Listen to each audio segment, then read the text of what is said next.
Hey, if you clicked on this video, I already know what's up. You're lost, confused, maybe even a little scared about your future.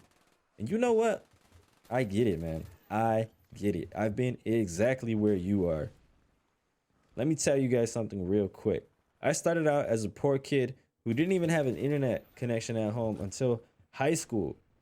I started college as an advertising major because I had no clue what I really wanted, and now I'm a software developer. But that journey, it wasn't a straight line, and it definitely wasn't easy. Here's the thing though, I was always the kid tinkering with technology, breaking things, fixing things, helping people with their devices. You know that guy that everyone calls when their printer stopped working or when they needed their phone jailbroken because they wanted free apps? You know what's crazy? I didn't even know computer science was an option for me. No one in my family went to college. How could they possibly even tell me about STEM careers? I ended up at my university's help desk while studying advertising. And let me tell you, that job opened my eyes. I realized I was spending more time coding little scripts to automate stuff than actually doing my assigned work. And that should have been a sign, right? But sometimes we're blind to the obvious. After college, I landed a system admin job. Decent pay, stable work, good company. You know, the kind of job that people were impressed by when you said your job title. But something just felt off. It didn't feel right for me. Being stuck in this support role, dealing with the same issues day after day, it was draining the life out of me, man. You ever have that feeling when you're doing something that you're good at, but it's not what you're meant to be doing? That was me. But here's where it gets real. And this is the part that you all need to hear. In order to change your life, you need to have a clear goal. In order to have a clear goal, you need to understand what's possible for you. And I don't mean some motivational poster bullshit about how anything is possible. I mean really understanding what's out there and what fits you. Let me break this down with my own story. I decided to switch to software development. I didn't jump in blindly. I used my downtime at work, probably about 30 hours a week, including weekends, to actually learn. Free code company, free code camp, code academy. I used these resources to learn the fundamentals, and then I took what I learned to build projects that nobody would ever see. Was it fun? Sometimes it was fun, right? But it was frustrating as too. I knew that this work was different from the stuff I was doing in sysadmin. Although to the outside looking in, I'm just working with computers, right? Let's be honest for a second. Humans have unlimited potential. We've heard that one before. You've heard it before. Someone has told you at some point in your life you could do anything you set your mind to. And honestly, it's true. But at the same time, we're plagued by the things that we can't control. You didn't get to choose what school you went to. You didn't get to you didn't get to choose your kindergarten teacher. You didn't get to choose your parents. You didn't get to choose any of the ads that you guys saw growing up, and you didn't get to choose your genetic predispositions. That's just facts. Let me get something clear though. When I say, some of you may be misunderstanding me when I say like I switched from IT to software development. It's not necessarily the same thing. This is where a lot of people get tripped up. They hear tech job and they think it's all the same. It's really not all the same. It's like saying a car mechanic and a car designer do the same job because they both work with nice cars. Understanding these differences is crucial because it helps you figure out where you actually want to be. Here is the plot twist though. If you're sitting here watching this video and able to follow along with what I'm saying, you've already got what it takes. The only thing holding you back is not your ability, it is your perspective.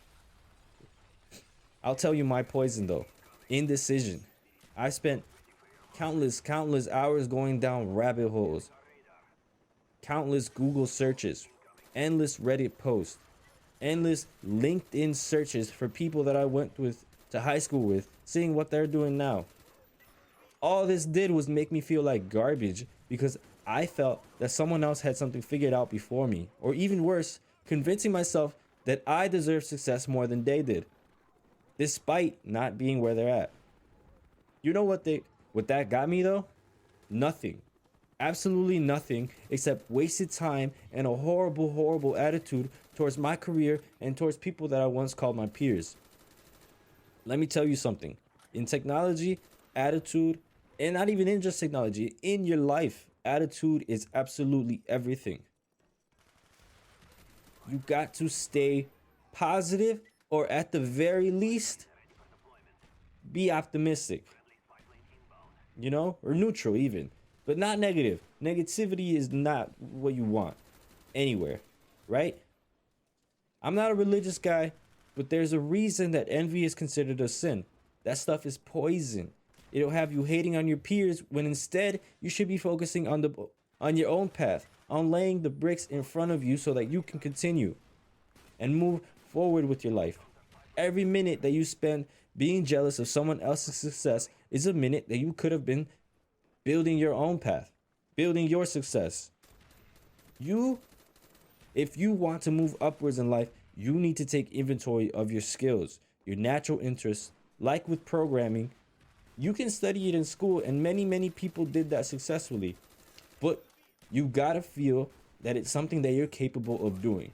Let me get that straight. It's not something that you're capable of doing right away. Something that you think you're capable of doing.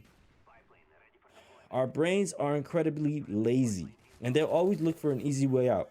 So if you don't believe you can do something, you'll find every excuse not to even try. What's that quote by Henry Ford? Whether you think you can or you think you can't, you are right. Let me give you a real life example. When I started learning to code, I sucked, like really sucked.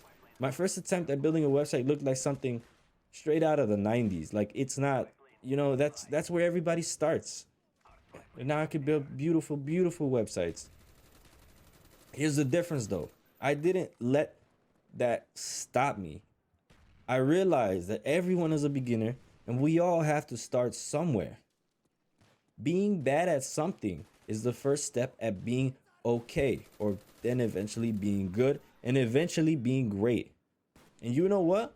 That's what it takes. You don't have to be the smartest person in the room, ever.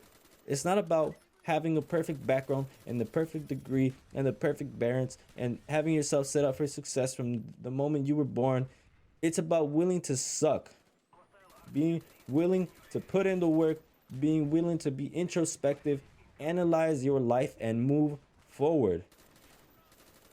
Change comes from within. It's not a magical overnight transformation. You got to be boring, consistent, making daily incremental progress. If any of this hits home for you guys, come on, drop your career story in the comments below. Trust me, because your journey might be exactly what someone else is looking for right now. Smash that like button. Subscribe if you want to talk more about careers and personal growth. And remember that you're not competing with someone that's 10 years ahead from you. You're competing with yourself from 25 years ago, or 10 years ago, or 5 years ago. Have a good one, guys.